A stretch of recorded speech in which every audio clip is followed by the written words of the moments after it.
말씀 제목은 룰루랄라 교회입니다. 여러분 제목이 마음에 드시나요? 네. 저는 사랑 믿는 교회라는 우리 교회 이름도 좋아하지만 이 룰루랄라 교회 이 이름이 너무 좋아요. 제가 만약에 개척을 하면 이 이름으로 할 것 같아요. 만약에 우리 윤석호 목사님이나 엄소영 목사님이 이렇게 개척을 한다면 제가 이 이름을 쓰도록 허락을 해주겠습니다. 로얄티 안 받을게요. 저는 얼마나 관대한 목사입니까? 왜 아멘 안 하세요? 여러분, 우리가 교회를 꿈꾼다 두 번째 시간에 오늘 기쁨이 넘치는 교회, 룰루랄라 교회에 대해서 얘기를 하려고 합니다. 여러분, 교회는 다른 어떤 것보다 기쁨으로 특징 지어져야 합니다. 왜냐하면 우리가 믿고 섬기는 하나님이 온 우주에서 가장 기쁘고 행복한 존재이기 때문입니다. 그뿐만 아니라 그 하나님께 우리가 사랑을 받고 그분의 자녀로 선택되고 천국과 영생을 선물로 받았기 때문이죠. 여러분, 우리는 세상에서 가장 장래가 촉망되는 사람들이에요. 비록 우리가 지금 현재 살아가고 있는 삶 가운데서 고난이 있고 힘든 게 있고 어려움이 있을 수 있지만, 일이 지지리도 안 풀릴 수도 있지만, 그러나 이 세상에서 우리보다 더 장래가 촉망되는 사람은 없습니다. 그래서 우리는 기뻐하는 사람들이 돼야 되고, 교회는 룰랄라 교회가 돼야 되는 거예요. 근데 안타깝게도 사람들은 교회를 기쁨과 잘 연결시키지를 않습니다. 교회의 연관 검색어에 기쁨은 좀처럼 나타나지 않습니다. 엄숙, 은음, 진지 이런 건 나올지 몰라요. 은근진, 판단과 정죄와 위선 같은 것도 나올지 모릅니다.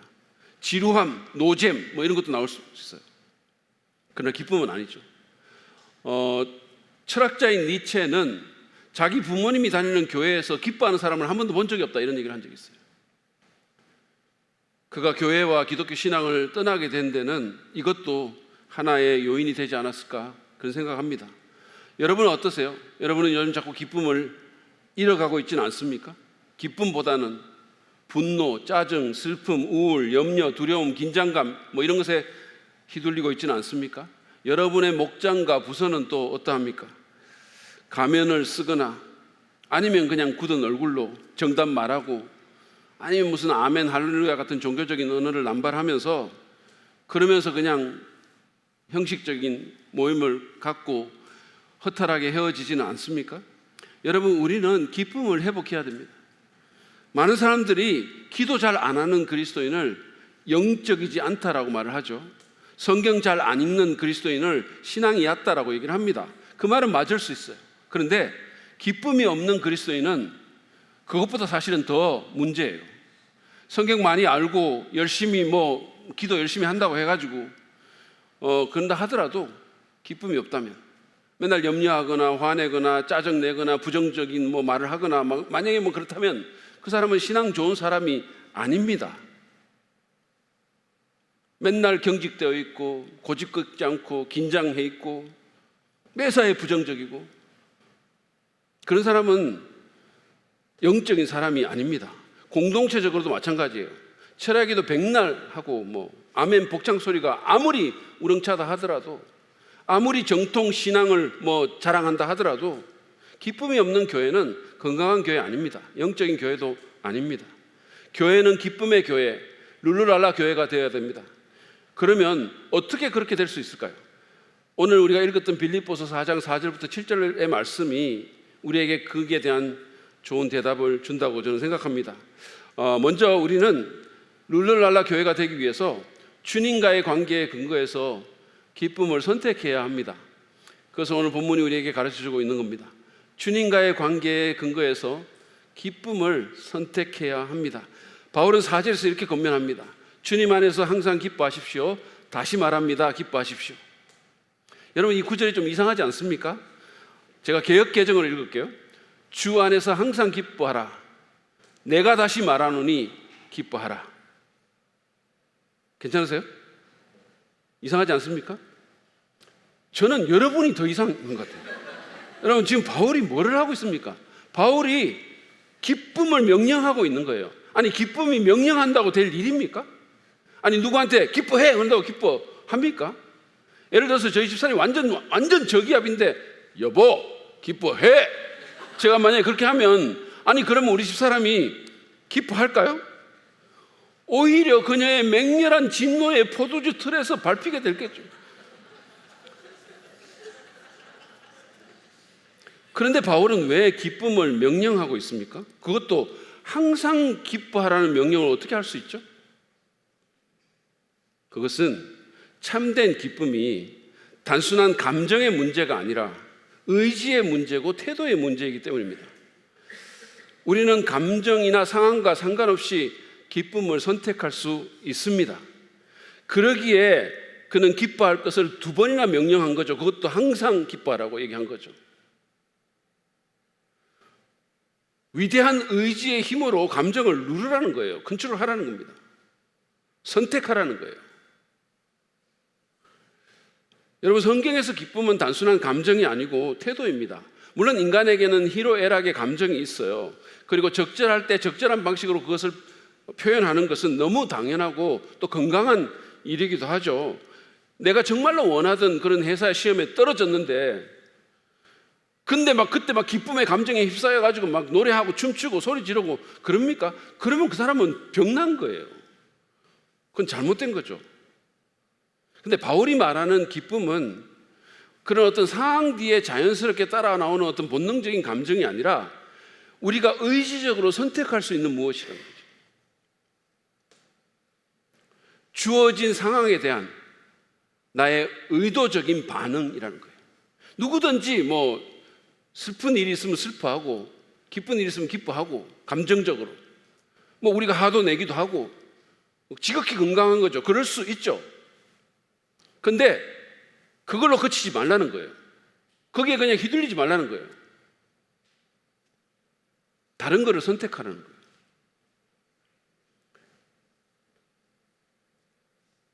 여러분은 차가 막히면 어떻게 하시죠? 저는 차 막히는 거 진짜 싫어하거든요. 모든 사람이 다 좋아할 사람은 없겠지만 정말 싫어요. 그럼 차가 막히면 어떡합니까? 저는 그러면 앞차들을 째려보고 그리고 도로공사를 원망하고 국토부 장관을 저주합니다.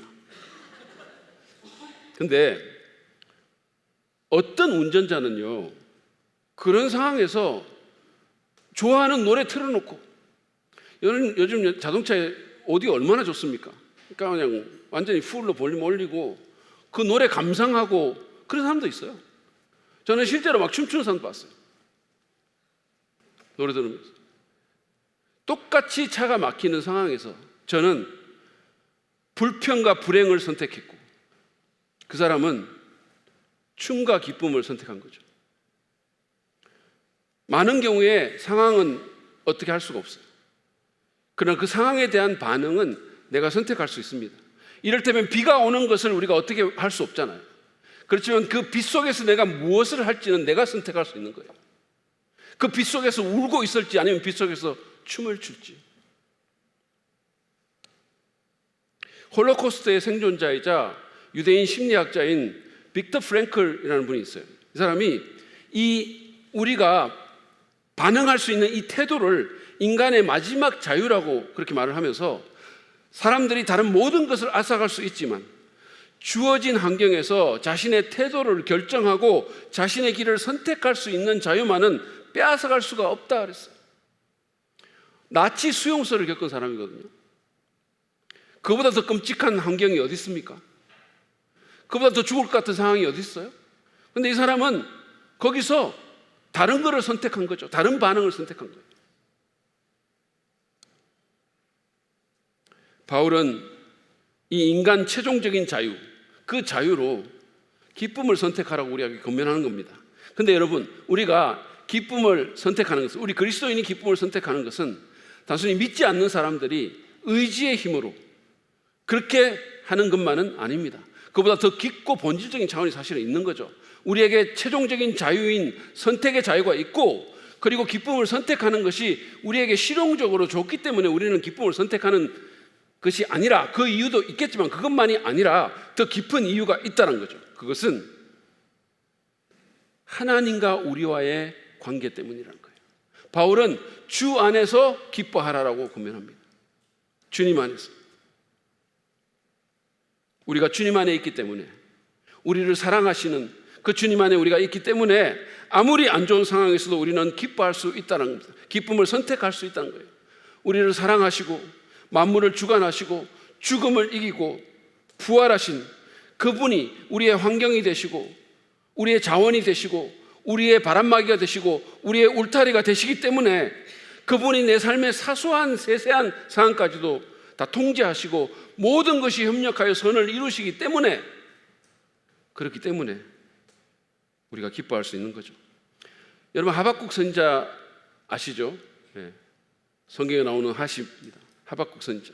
이 사람은 자기 나라가 멸망을 향해서 달려갈 때 사역했던 불행한 사역자죠. 어떻게 보면 나라가 망하는 상황 가운데서 사람들의 마음이 강팍하고 아무리 외쳐도 안 듣고 이해할 수 없는 일들은 자꾸만 일어나고 하나님에 대해서 고개가 갸우뚱해지고 그럴 때 사역했던 사람이에요. 근데 거기 보면 하박국 3장 16절에 보면 창자가 뒤틀리고 뼈가 속에서부터 썩어 들어가고 다리가 후들거리는 일이 벌어지고 있다라고 말합니다. 너무 안 좋은 상황이죠. 근데 그런 암울하고 두려운 상황 가운데서 우리가 너무 잘 아는 노래로도 지어서 부르는 하박국 3장 17절 18절 말씀이 나오는 거예요. 제가 개역개정을 읽겠습니다. 비록 무화과 나무가 무성하지 못하며 포도나무에 열매가 없으며 감람나무에 소출이 없으며 밭에 먹을 것이 없으며 우리의 양이 없으며 외양간에 소가 없을지라도 나는 여호와로 말미암아 즐거워하며 나의 구원의 하나님으로 말미암아 기뻐하리로다. 여기 이 구절을 읽으면요, 못하고가 한 번 나오고 없고가 5번 나와요. 그러니까 안 되고 못하고 없고 계속 이런 상황입니다. 완전 망하는 상황이죠. 완전히 일이 안 돼도 이렇게 안 될 수가 없는 상황이에요. 자, 그런데 그 상황에 대한 하박국의 반응이 뭡니까? 기쁨과 즐거움이라는 거죠. 근데 그는 어떻게 그럴 수 있었을까요? 그것은 바로 그의 하나님과의 관계였다는 거예요. 여호와로 말미암아 언약을 주시고 언약을 지키시고 모든 것을 합력해서 선을 이루시는 그 주님으로 말미암아 자기를 구원해 주신 그 구원의 하나님으로 말미암아 기뻐할 수 있었다라는 거예요. 여러분, 돈이, 성공이, 환경이 진정한 기쁨을 우리한테 줍니까? 그게 아니죠. 만약에 그렇다면 성공한 사람이 왜 우울증에 걸리고 왜 그들이 자살하겠어요? 참된 기쁨은 그런 데서 오는 게 아닙니다. 참된 기쁨은 절대로 변하지 않는 분, 모든 것을 주관하시는 분, 내 영혼을 다스리시는 분, 그분과의 관계에서 오는 거예요. 여러분, 하나님은 여러분 사랑하십니다. 너무너무 사랑하세요. 그분은 여러분을 너무 사랑하셔서 아들의 십자가 희생을 통해서 은혜를 베푸시고 여러분을 자녀로 삼아주셨어요. 하나님의 자녀로 삼아주신 겁니다. 우리가 그토록 원하는 무조건적인 사랑을 그분이 주신 거예요. 우리의 모든 것을 알면서도 계속해서 사랑하시는 거예요. 우리가 그걸 얼마나 원합니까? 누군가가 나의 모든 것을 알고도 계속해서 나를 사랑해 줬으면 좋겠다. 모든 사람의 마음속에 있는 갈망이죠. 하나님이 그 사랑을 주시는 거죠. 모든 걸 알면서도 계속해서 사랑하십니다. 맹렬히 사랑하시는 거예요.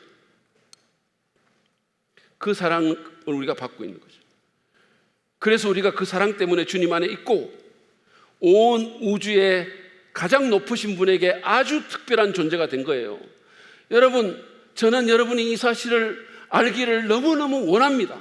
제가 뒤에서 이렇게 찬송 부르면서도 계속 생각했어요. 이 사실을 좀 알고 믿고 살았으면 좋겠다. 내가 이걸 어떻게 하면 더 잘 알려줄 수 있을까? 내 마음을 꺼내서 어떻게 할 수 있으면 하고 싶다, 그런 생각이 들었어요.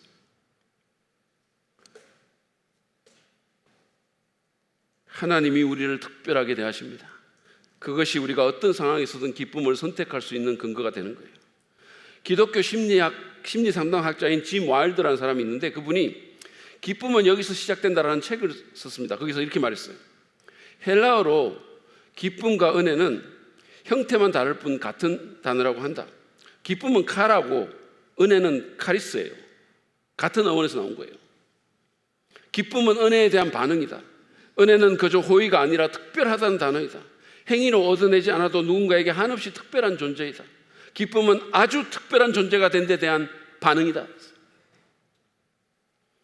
그렇습니다. 하나님의 은혜로 우리가 잘나서가 아니라 하나님의 은혜로, 예수님의 공로로 우리는 하나님께 아주 특별한 존재가 됐어요. 여러분, 우리 교회에서 이제 성탄절 발표 같은 걸 하잖아요. 그러면 아이들이 여기 올라와가지고 뭔가를 합니다. 뭐 이렇게 막 하죠. 그러면 막 그 부모들이 막 목을 빼가지고 막 거기 앞에 앉아가지고 막 보려고 하고 막 카메라 들이대고 막 이래요. 막 저는 그 모습 보는 게 너무 좋아요. 너무 재밌더라고. 하여튼 막 이렇게 보고 막 어떤 사람 일어서고 막 남 시선 가리고 이 앞으로 나오고 막 하여튼 난리가 납니다. 자, 그러면 아이들이 와가지고 여기서 뭘 하냐 하면 여기서 뭐 어떤 애들은 지금 잘하는 애들도 있고 뭐 그런 걸 잘하는 애들도 율동하고 막 이런데 잘하는 애도 있고 좀 못하는 애도 있고 안 하는 애도 있어요. 안 하는 애들. 그리고 하는 애 방해하는 애들도 있어요. 하여튼 다양한 애들이 있죠. 미모가 좀 뛰어난 애들도 있고 그렇지 못한 애도 있어요. 옷을 이쁘게 입은 애도 있고 그렇지 않은 애도 있어요.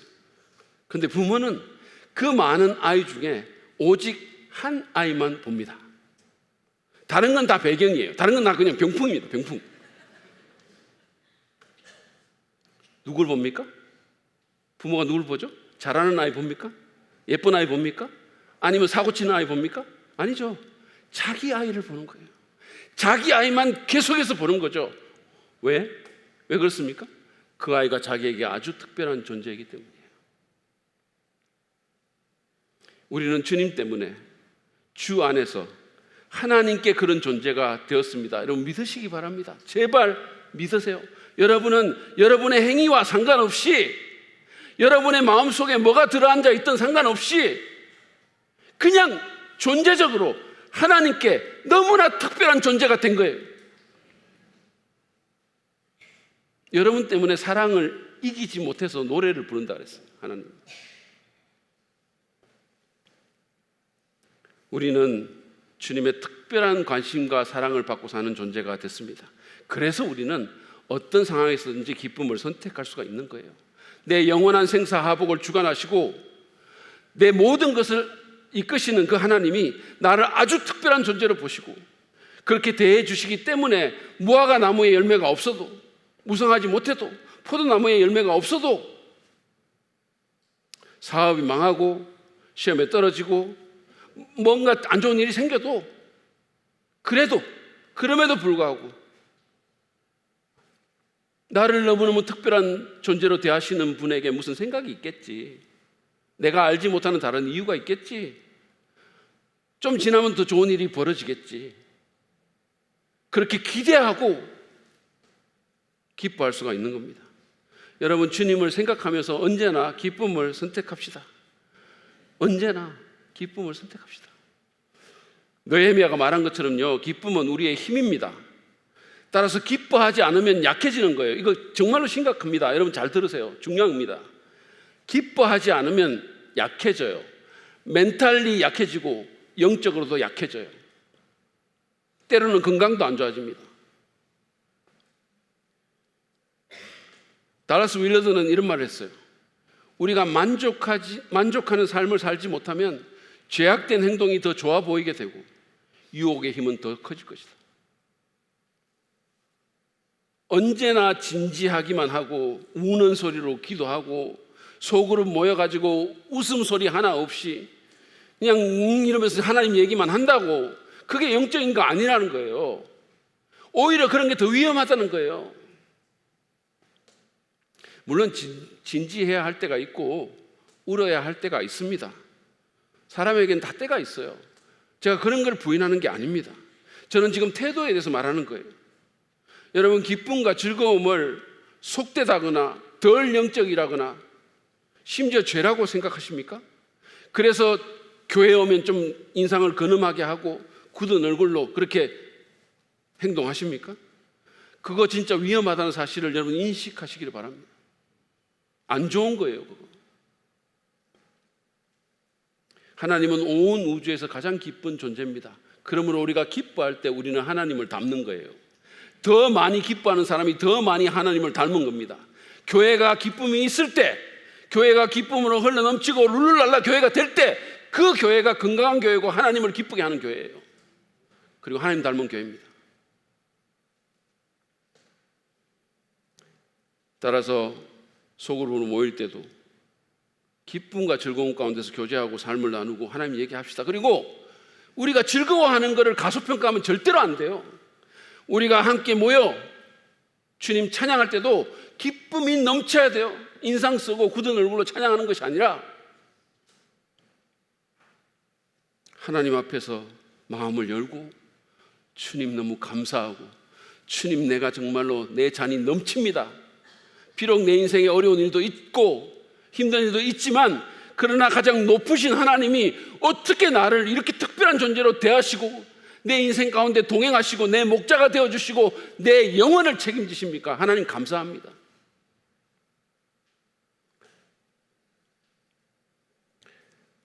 우리 일상의 삶에서도 인상 펴고 긴장 풀고, 여러분 긴장 푸세요. 긴장 안 해도 됩니다. 하나님이 여러분과 함께 하세요. 하나님이 여러분을 사랑하십니다. 그리고 기쁨을 선택하는 훈련을 하기 바랍니다. 여러분 우리가 좀 이게 있거든요. 우리가 어떤 사람은 좀 더 기질적으로 잘 기뻐하는 사람이 있고 저처럼 좀 기질적으로 그렇게 안 되는 사람도 있어요. 그런 사람은 특히 더 훈련해야 돼요. 의식적으로 기쁨을 선택하셔야 돼요. 주님 생각하고. 그리고 기쁨의 태도를 전염시키는 그런 사람들을 좀 만날 필요가 있어요. 그런 사람들하고 교제하고, 없으면 저 전라도 광양이라도 가가지고 박수영 사모라도 데리고 오고. 그래서 여러분 기뻐하는 사람이 되십시오. 우리가 모일 때, 우리가 모일 때 우리 교회가 룰루랄라 교회가 되고 하나님과 사람을 기쁘게 하는 교회가 될 수 있는 거죠. 두 번째로 우리는 룰루랄라 교회가 되기 위해서 주님을 바라보고 관용을 베풀어야 합니다. 주님을 바라보고 관용을 베풀어야 합니다. 5절 말씀 보시죠.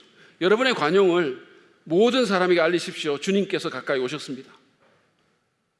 여기 관용으로 번역된 이 헬라어 단어가 정확하게 그 의미를 못 받기가 쉬운 단어가 아니에요. 다양한 의미가 있어요.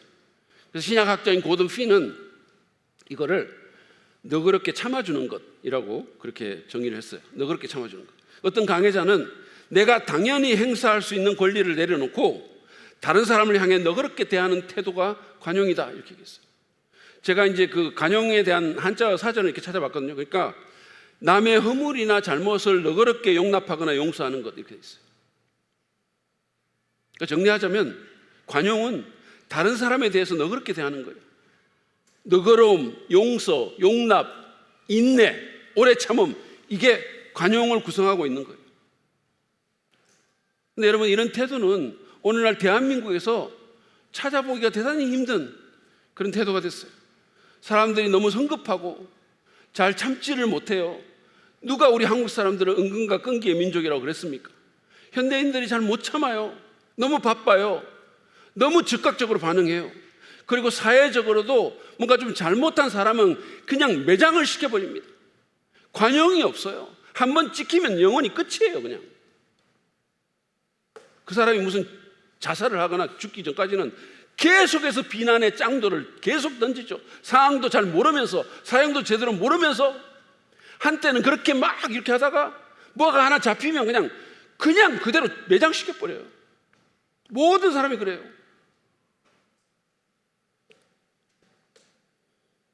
사회 전반적으로 너그러움이 없어요. 우리 사회에 너그러움이 없어요.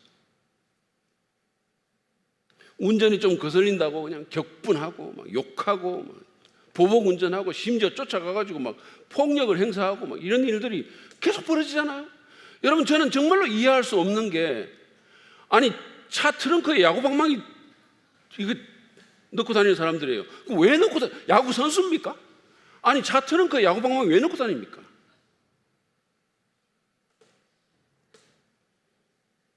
근데 이거 그리스도인이라고 예외일까요?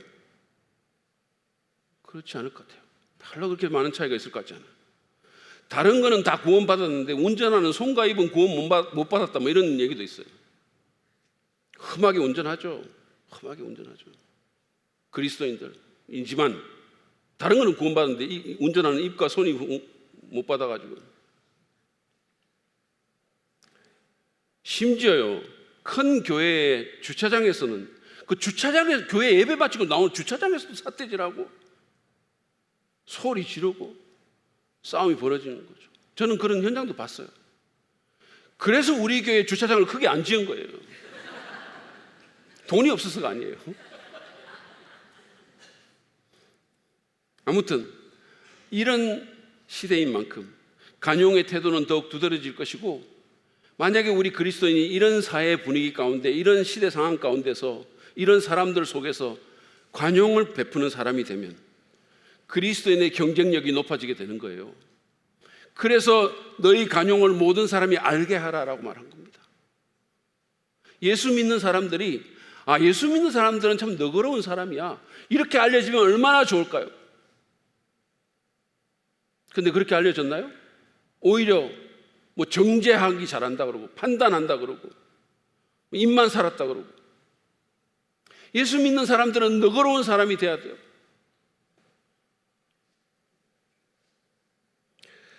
젊은 미혼 남녀를 대상으로 배우자에게 가장 원하는 자질이 뭐냐고 물었는데 72%가 너그러움이라고 대답을 했대요. 너그러움. 그러니까 여기 결혼 안 하시는 청년들 자꾸 무슨 비싼 돈 들여가지고 그냥 뭐 못 만들고 막 무슨 뭐 쌍수하고 뭐 자꾸 무슨 명품 옷으로 치장하기 전에 너그러운 태도를 배양하시기 바랍니다. 그게 정말로 사람들이 원하는 거예요. 제가 살아보니까 그게 정말로 좋은 거더라고. 너그러운 사람. 너그러운 사람. 우리 집사람도 옛날에는 한인물을 했거든요. 왜 아멘은 안 왔어요? 젊을 때는 괜찮았어요. 근데 그게 중요한 게 아니고, 우리가 살다 보면 정말로 필요한 거는 관용이고 너그러움이에요. 정말로 멋있는 사람은 너그러운 사람이고, 정말로 사람들이 원하는 건 너그러움이에요. 여러분, 2년 전쯤에 제가 사고 친 얘기를 하나 해드리겠습니다. 어떤 교회의 신년 집회 강사로 제가 이렇게 초청을 받아가지고 갔을 텐데요, 그 집회 시간이 토요일 날 오후 3시인가 그랬어요. 그래서 제가 2시간, 이렇게 서울에 있는 교회인데 2시간 정도 이렇게 넉넉하게 시간을 잡고 1시에 여기서 출발한 거죠. 그래가지고 이제 내비에 교회 이름 찍고 이렇게 갔는데, 그 내비가 저를 그 교회의 옛날 주소로 인도를 한 거예요. 그게 그렇게 입력이 돼가지고, 그래가지고 제가 가는데 강변도로에서 동부간선도로로 이렇게 들어가는데 그걸 안 거예요. 한참 가다가 막 막히고 어쩌고 저쩌고 하면서 한참 가다가 거기 들어가는데 알게 된 거예요. 그 교회가 중곡동에 있다가 북가자동으로 옮겼는데 동부간선도로 들어가면서 그걸 알게 된 거예요.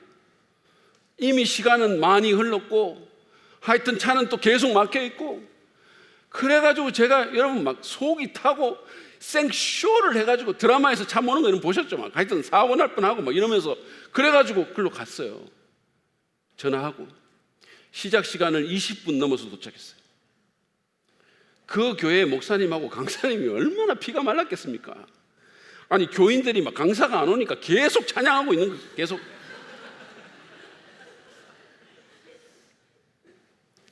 나중에 제가 집회 마치고 이제 그 담임 목사님하고 그 교회 나이 많으신 그 집사님, 아마 집사장님 같은데, 그분하고 식사를 하면서 자초지종을 말을 하고 죄송하다고 제가 얘기를 했어요. 그러니까 그 집사님이, 목사님, 저희는 목사님이 1시간 늦게 오셔도 괜찮습니다. 그러면 뭐 찬송하고 기도하고 그래가지고 더 시간 가지면서 은혜 받을 준비 더 하면 더 좋잖아요, 이러시는 거예요. 여러분, 그래서 제가 그 표정이 너무 온화하고 이게 진심으로 저한테 이렇게 얘기를 하는 거예요. 그래서 제가 얼마나 정말 말이라도 너무너무 감사했고, 그분의 그 도량이 너무 멋있게 느껴질 거예요. 이분 참 멋있는 분이다. 여러분 어떻습니까? 서로 너그럽게 대하고 참아주고 용납하고 용서하십니까? 아니면 잔뜩 날이 서 있고 잘 참지 못하고 받은 대로 그냥 돌려줍니까? 여러분, 긴장 푸시고 하나님께 너그러움을 구하십시오. 그리고 우리가 기억해야 될 게 있는데, 그게 뭐냐면 우리 모두가 공사 중이라는 사실이에요. 우리는 전부 지금 완성품이 아니고 공사 중에 있는 겁니다. 우리가 구원받았다고 하지만 하나님이 지금 만들어가고 계시는 그런 상황 가운데 있는 거예요. 우리 교회 공사할 때, 건축할 때 여기 현장에 오신 분들은 이 공사 중이라는 상황이 얼마나 불편하고 얼마나 위험하고 그런지 다 아실 거예요. 제가 한 번은 우리 여기 와가지고 이쪽 바깥에 야외 계단이 있거든요. 이 비상계단. 비상계단에 뭐 난간도 틀도 없고 아무것도 없고 그냥 바닥은 둥둥하고 했는데 한번 올라가 봤어요. 이렇게 굉장히 불편한데 이렇게 올라가 봤어요. 윤석권 목사님과 같이 올라갔어요. 그래 4층에서 이렇게 해가지고 쓰는데 그 너무 좁은 데다가 막 아무 난간도 없고 막 이렇게 울퉁불퉁한데 제가 어떤 생각이 들었냐면 윤 목사님이 나를 밀면 가겠구나. 평소에 좀 잘할 걸. 우리는 다 공사 중이에요. 여러분, 빌리 그레함 목사님 있잖아요. 세계적인 부흥사. 그 빌리 그레함 목사님의 사모님이 루스 그레함인데 그 루스 그레함에게 한 기자가 이렇게 질문했어요. 사모님은 빌리 그레함 목사님하고 사시면서 참 목사님 훌륭하고 하긴 하지만 목사님하고 사시면서 이혼을 혹시 생각해 본 적은 없으십니까? 이렇게 물었어요. 그랬더니 그분이 저는 이혼은 생각해 본 적이 없는데 살인은 몇 번 생각해 봤습니다. 여러분, 빌리 그레함이 그렇다면 우리는 뭐 얼마나 그렇겠습니까? 우리 다 공사 중이에요. 그 말은 무슨 말입니까? 우리가 서로 대할 때 불편함과 위험을 좀 예상해야 된다는 얘기예요. 그 사실을 감안하고 서로를 대해야 된다는 말씀입니다. 너그러움과 참음과 용납과 용서가 절실히 요구된다라는 말이에요. 서로 관용합시다. 내가 지난주에 제가 설교하면서 교회는 똑똑한 교회보다는 따뜻한 교회가 돼야 된다 이런 말을 했잖아요. 따지고 뭐 똑똑하고 뭐 무슨 그게 아니라 교회가 따뜻해야 돼요. 교회는 너그러워야 됩니다. 이런 관용이 있을 때 교회는 화평과 하나됨을 경험할 수 있게 되고 그럴 때 기쁨이 흘러넘치는 룰루랄라 교회가 되는 거예요. 기쁨은 관계에서 나오는 거거든요. 그러면 어떻게 우리가 좀 너그러워질 수 있을까요? 먼저는 주님의 나를 향한 관용을 여러분 생각하셔야 돼요. 우리는 주님의 너그러운 대우를 얼마나 받았습니까? 나 같은 인간을, 죄인인 나를, 내 속에 어두운 것, 더러운 것, 온갖 것이 다 우글거리는데 그런 나를 참아주고 용납하고 용서하지 않았습니까? 내가 그런 관용을 받아놓고 어떻게 다른 사람에게는 그렇게 칼같이 날카롭게 대할 수 있을까요? 내가 받은 관용을 언제나 생각하셔야 돼요.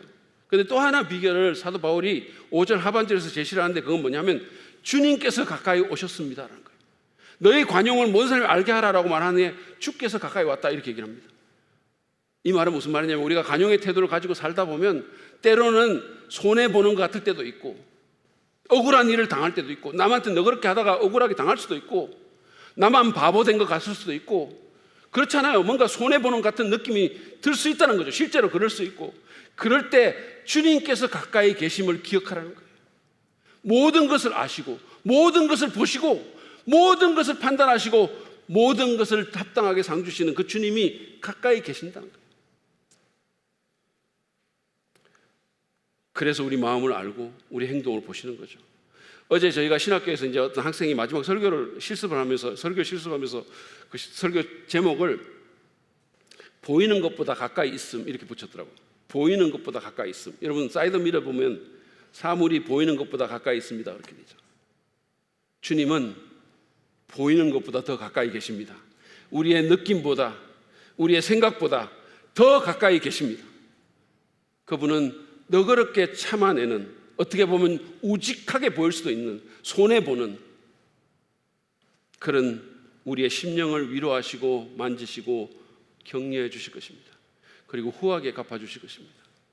그러므로 그분을 인식하고 그분을 신뢰하며 관용의 태도를 지니는 저 여러분 되시기 바랍니다. 마지막으로 우리가 룰루랄라 교회가 되려면 우리는 염려를 기도로 바꿔야 돼요. 우리 속에 찾아오는 그런 염려를 하나님에 대한 기도로 바꿔야 된다는 말씀입니다. 기쁨의 태도와 관용에 대해서 얘기했던 사도 바울이 6절 7절에서 기도에 대해서 이렇게 말을 합니다. 6절을 보세요.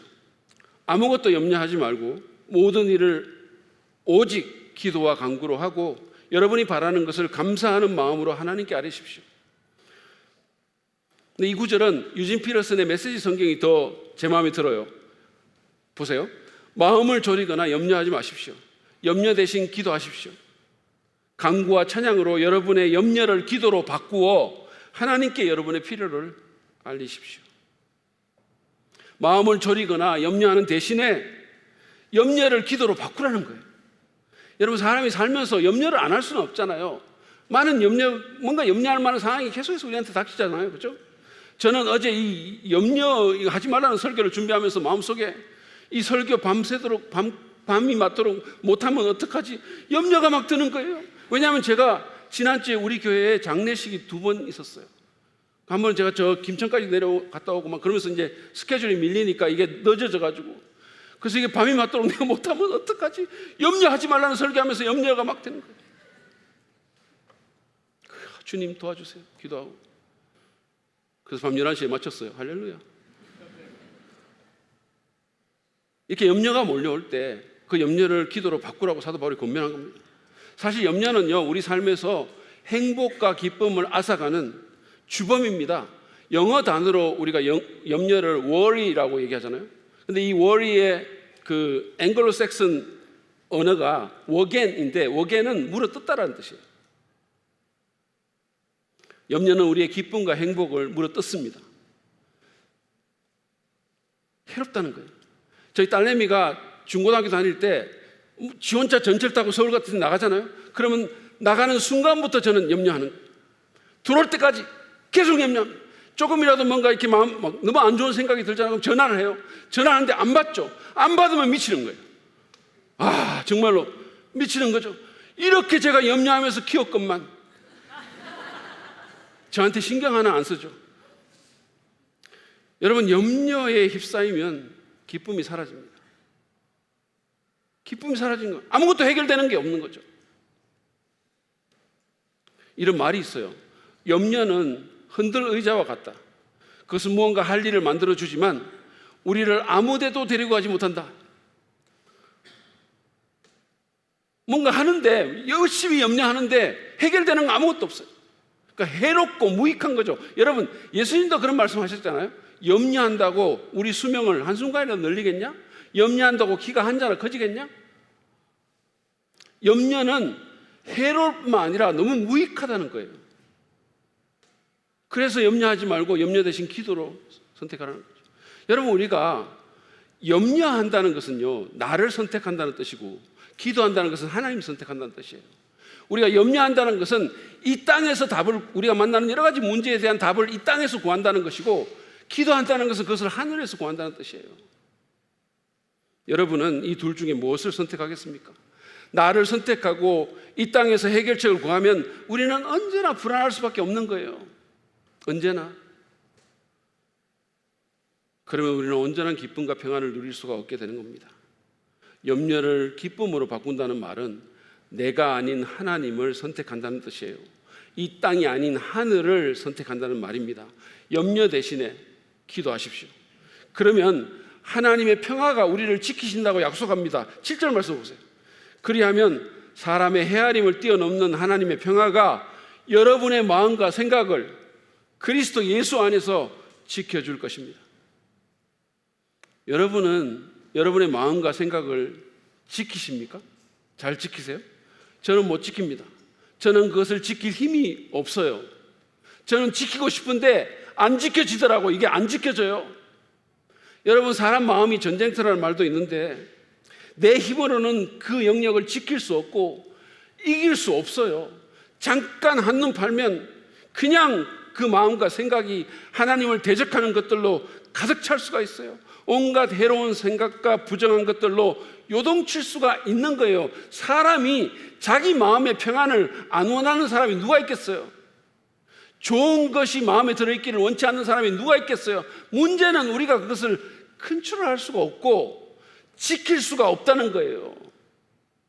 마음이 요동을 치는 거예요.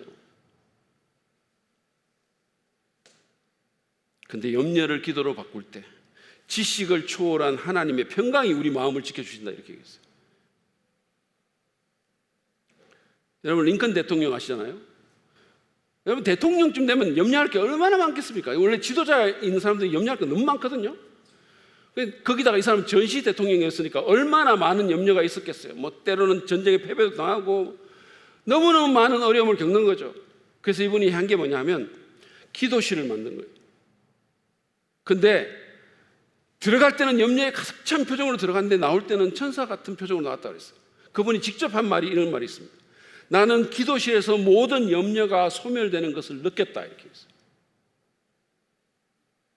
미국의 대통령이 수많은 염려거리를 안고 기도실에 들어가 거기 무릎을 꿇고 앉아서 하나님께 그 모든 것을, 그 염려를 기도로 바꾸어 올려드렸을 때 그 염려가 소멸되는 것을 느꼈다. 이렇게 했어요.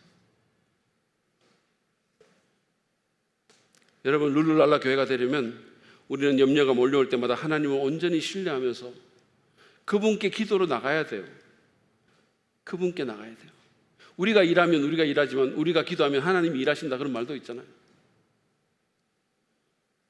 무엇보다도 그분이 기도하고 있는 우리의 마음을 만져서 평강으로, 기쁨으로 지켜주십니다. 그러므로 기도합시다. 여러분, 기도의 놀라운 점은 언제든 어디서든 어떤 상황에서든 우리가 할 수 있다는 거예요. 정말로 이게 너무 좋은 거예요. 걸으면서도 기도할 수가 있고, 누워서도 기도할 수가 있고, 무슨 뛰면서도 할 수 있고, 운전하면서도 할 수 있어요. 운전할 때는 눈 뜨고 기도하셔야 돼요. 제가 지난주에 어떤 분하고 그렇게 기도했어요. 제가 기도하고 그분은 운전하시면서 저는 기도하고 휴대폰으로 눈 뜨시고 합시다 했어요. 기도는 놀라운 거예요. 어디서든 할 수 있어요. 집에서도 할 수 있고, 식당에서도 할 수 있고, 야구장에서도 할 수 있고, 교회에서도 할 수 있어요. 혼자서도 할 수 있고, 2명도 할 수 있고, 100명도 할 수 있고, 10,000명도 할 수 있어요. 소리 없이 할 수도 있고, 소리 지르면서 할 수도 있고.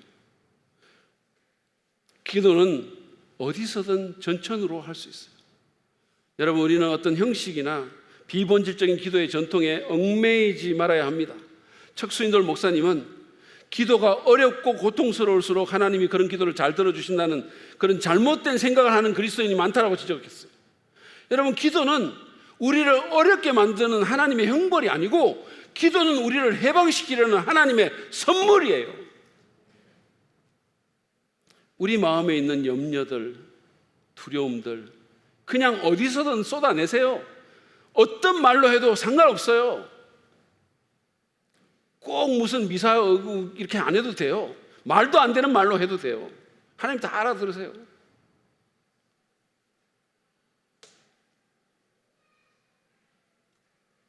기도에 대해서 우리 스스로가 부과한 어려운 틀과 형식을 깨트리고 감사하는 마음으로 우리 기도 듣기를 좋아하시는 그 하나님께 나갑시다. 그리고 구할 것을 구합시다. 그러면 하나님이 일하시고 우리의 기쁨과 평안이 회복될 것입니다. 그런 우리가 모일 때 교회가 룰루랄라 교회가 되는 거죠. 그리고 공동체적으로도 염려하는 것보다, 무슨 회의하는 것보다 기도하는 교회가 될 때 그런 교회가 룰루랄라 교회가 되는 거예요. 기쁨이 넘치는 교회가 되는 거예요. 오늘 우리는 기쁨이 넘치는 교회가 되기 위해서 주님과의 관계에 근거해서 기쁨을 선택할 뿐만 아니라 주님을 바라보고 관용을 베풀며 우리의 모든 염려들을 기도로 바꾸어 올려야 함을 배웠습니다. 이제 스스로에게 한번 질문해 보시죠. 여러분에게는 기쁨이 있으십니까? 상황을 뛰어넘는 그런 기쁨을 경험하십니까? 아니면 짜증과 분노와 긴장과 우울에 시달리고 있습니까? 만약에 그렇다면 그 이유가 뭐라고 생각합니까? 혹시 너무 상황이나 감정에 너무 많이 휘둘리십니까? 여러분이 주님 안에 있다는 사실, 주님이 여러분을 아주 특별한 존재로 대하신다는 사실을 믿지 않으십니까? 주님께 받은 용납과 용서, 그 너그러움과 친절과 자비를 잊어버리고 사십니까? 아니면 기도보다 염려를 더 많이 합니까? 기도 많이, 염려 조금 하세요. 안 하는 게 제일 좋고. 여러분, 그 뭐든 간에 이 시간에 우리 주님의 구원을 구하고 우리에게 진정한 기쁨을 주실 수 있는 그분께 나아갑시다. 우리의 마음으로 주님을 바라보고, 주님, 제 마음을 지키시고 우리 가정과 교회를 룰루랄라로 채워 주옵소서. 우리 이 시간 그런 마음으로 좀 기쁜 노래 주님 앞에 부르며 나아갑니다.